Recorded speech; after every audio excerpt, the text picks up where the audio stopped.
बिस्मिल्लाहिर्रहमानिर्रहीम। अस्सलामु अलैकुम वरहमतुल्लाहि वबरकातुहू। अज़ीज़ तलबा व तालिबात, उम्मीद है आप लोग खैर आफियत से होंगे। अल्लाह पाक आपको और आपके अहले खाना को अपने हिफ्ज़ व अमान में रखे। आज के सबक में बेटे हम लोग दो चीज़ों को डिस्कस करेंगे। एक तो जो हमारी रूटीन के असबाक चल रहे हैं उसमें से अगला सबक हम लोग पढ़ेंगे मिर्ज़ा गालिब के आदात व ख़साइल, और इसके साथ साथ बेटे हम लोग दरख्वास्त नवीसी का सिलसिला शुरू कर रहे हैं। तो आप लोगों को बेटे पता है कि इम्तिहानी पर्चा के अंदर दरख्वास्त जो है वो ख़त के साथ आती है, यानी ख़त और दरख्वास्त के अंदर चॉइस होती है। तो जिस वक्त बेटे हम लोग असबाक पढ़ रहे थे, किताब क्लासेस ले रहे थे, अपना सिलेबस ख़त्म कर रहे थे, उस वक्त हम लोगों ने दोनों चीज़ों को भरपूर अंदाज में समझ लिया था, सीख लिया था। लेकिन चूँकि इम्तिहानी पर्चा के अंदर इसके अंदर चॉइस होती है, तो आपकी आसानी के लिए आपको चॉइस दी गई थी कि आप लोग जो चीज़ चाहें उसकी तैयारी कर लें। तो आप लोगों ने दरख्वास्त नवीसी को चुना था। तो उसी सिलसिले को बेटा आगे बढ़ाते हुए हम लोग यहीं से दरख्वास्त नवीसी का सिलसिला शुरू कर रहे हैं। तो आइए बेटे आगे अपने सबक की तरफ बढ़ते हैं कि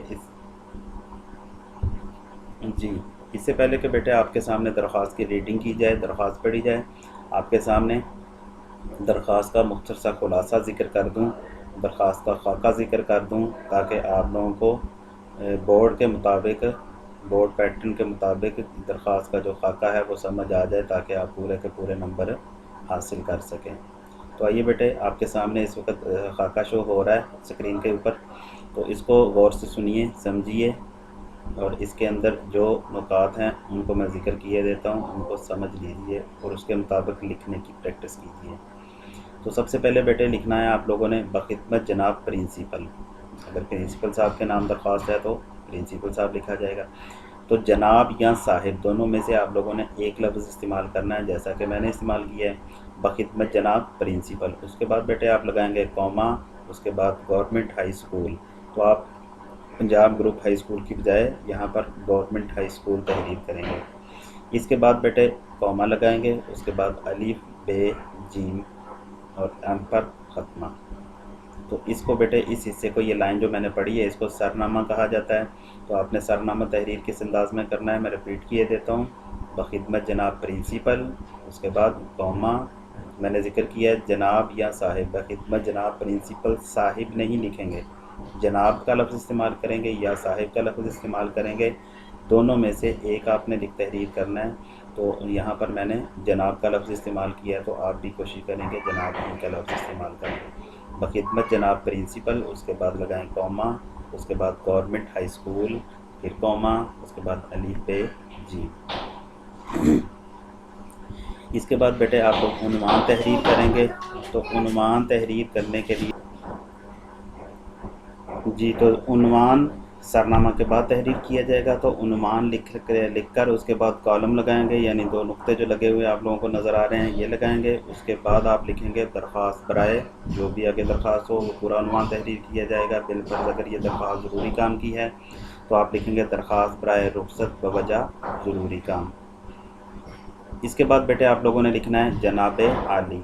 जनाब आली की जगह पर आप लोग जनाब आला या जनाब आली के ऊपर खड़ी ज़बर का लगाना, जनाब आलिया, ये सारी चीज़ें आप तहरीर नहीं करेंगे, बल्कि एक ही लफ्ज़ इस्तेमाल करेंगे जनाब आली बग़ैर खड़ी ज़बर के।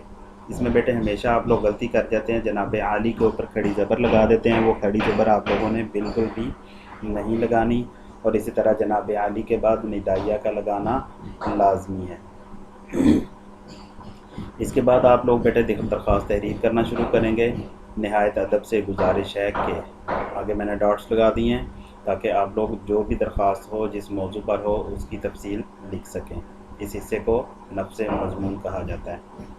उसके बाद बेटे आप लिखेंगे अगली लाइन में आखिर वाले हिस्से पर, जैसे मैंने तहरीर किया हुआ है, आपकी ऐन नवाजिश होगी।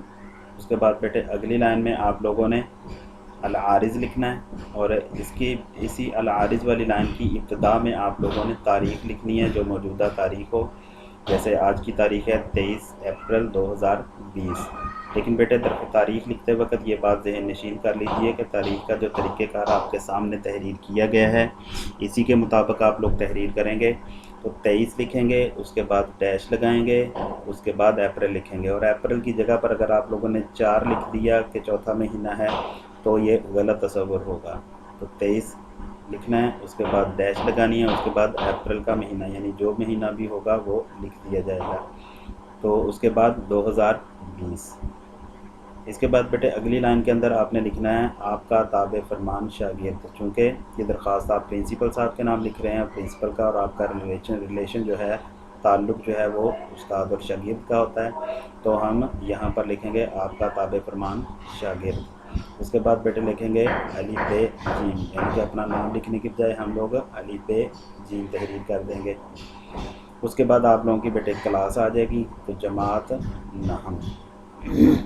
یقیناً بیٹے آپ لوگوں کو خلاصہ سمجھ آ چکا ہوگا۔ تو آئیے اب ہم لوگ اگلی درخواست کی طرف بڑھتے ہیں جو ہم لوگوں نے یاد کرنی ہے۔ جی یہ ہے ضروری کام کی درخواست۔ ہمارے سلیبس کی جو سب سے پہلی درخواست ہے وہ ہے ضروری کام کی درخواست۔ جو ضروری کام کی درخواست کے اندر بیٹے تحریر میں نے آپ کے سامنے مکمل تحریر کی ہوئی ہے، اس کی ریڈنگ کر لیتے ہیں، اس کو سمجھ لیتے ہیں، اور یہ بھی غور کر لیں آپ ساتھ ساتھ کہ کیا جو خاکہ آپ کے سامنے ذکر کیا گیا تھا یہ اس کے عین مطابق ہے، اور اگر عین مطابق ہے تو آپ لوگ بھی بالکل اس ہی کے مطابق یاد کریں اس کو، اور اسی کے مطابق لکھنے کی بار بار پریکٹس کریں تاکہ کسی بھی قسم کی غلطی جو ہے وہ آپ کے امتحانی پرچہ میں نہ آئے اور آپ کو درخواست کے پورے یعنی 10 نمبر حاصل کرنا آسان ہو۔ جی تو درخواست ہے پہلی سلیبس کی ضروری کام کی۔ تو ضروری کام کی درخواست سب سے اوپر آپ نے لکھ دینا ہے مارکر کے ساتھ۔ اس کے بعد آپ کی درخواست شروع ہو جائے گی، پین کے ساتھ لکھنا شروع کرنا ہے آپ لوگوں نے۔ بخدمت جناب پرنسپل، آگے کوما، گورنمنٹ ہائی اسکول، پھر کوما، اس کے بعد الف ب جیم، پھر ختمہ لگائیں گے۔ اس کے بعد بیٹے اگلی لائن میں آپ لوگوں نے عنوان تحریر کرنا ہے، تو عنوان کے بعد کالم لگانا ہے، 2 نقطے جیسے لگے ہوئے آپ کے سامنے آ رہے ہیں، تو عنوان کے بعد کالم لگانا ہے۔ اس کے بعد آپ نے درخواست کا عنوان تحریر کرنا ہے۔ تو درخواست کا عنوان کیا ہے؟ کیونکہ یہ تو ضروری کام کی درخواست ہے اور ضروری کام کی چھٹی لینی ہے آپ لوگوں نے، اسکول نہیں حاضر نہ ہو سکنے کی وجہ سے، تو آپ نے عنوان اس کا تحریر کرنا ہے درخواست برائے رخصت۔ رخصت کا مطلب چھٹی، کہ چھٹی کے لیے درخواست۔ اور وجہ کیا ہے؟ بوجہ ضروری کام۔ تو عنوان کیا بن جائے گا؟